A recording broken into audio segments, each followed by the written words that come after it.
Hi అండి, అందరూ ఎలా ఉన్నారు? నేనైతే కనక మహాలక్ష్మి అమ్మవారి టెంపుల్కి వెళ్ళాను. అది చాలా ఫేమస్ టెంపుల్ వైజాగ్లో, మీకు తెలిసే ఉంటుంది. ఎప్పుడైనా విజిట్ చేయకపోతే ఒకసారి వెళ్ళి విజిట్ చేయండి, చాలా బాగుంటుంది. అండ్ మేము చాలా రష్గా ఉంటుందని అనుకున్నాము. బట్ మేము సింహాచలం దర్శనం అయిపోయాక ఇంకా అక్కడ నుంచి ఒక 12 కిలోమీటర్స్ అనుకుంటూ వచ్చింది. వెళ్ళాము. ఆల్మోస్ట్ 2 o'clock అయింది. చాలా అంటే చాలా ఖాళీగా ఉంది. మీరు వీడియో కూడా పెడతాను చూడండి. అక్కడ మనకి ఫ్రీ దర్శనంలోనే వెళ్ళిపోయాము.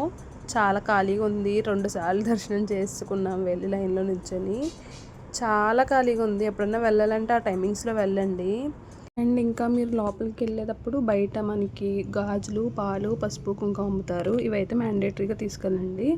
సో ఎవరైనా చీర పెట్టాలి అనుకుంటే కూడా పెట్టుకోవచ్చు, బయట అమ్ముతారు మనకి. ఇంకా అక్కడ దర్శనం అంతా అయిపోయాక ఇంకా బయటకు వస్తే అక్కడ లస్సీ చాలా బాగుంటుంది, బయట టేస్ట్ చేయండి ఒకసారి.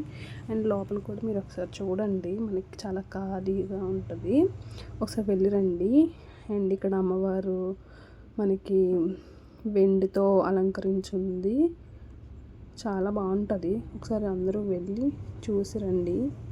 Please like, share and comment. Thank you.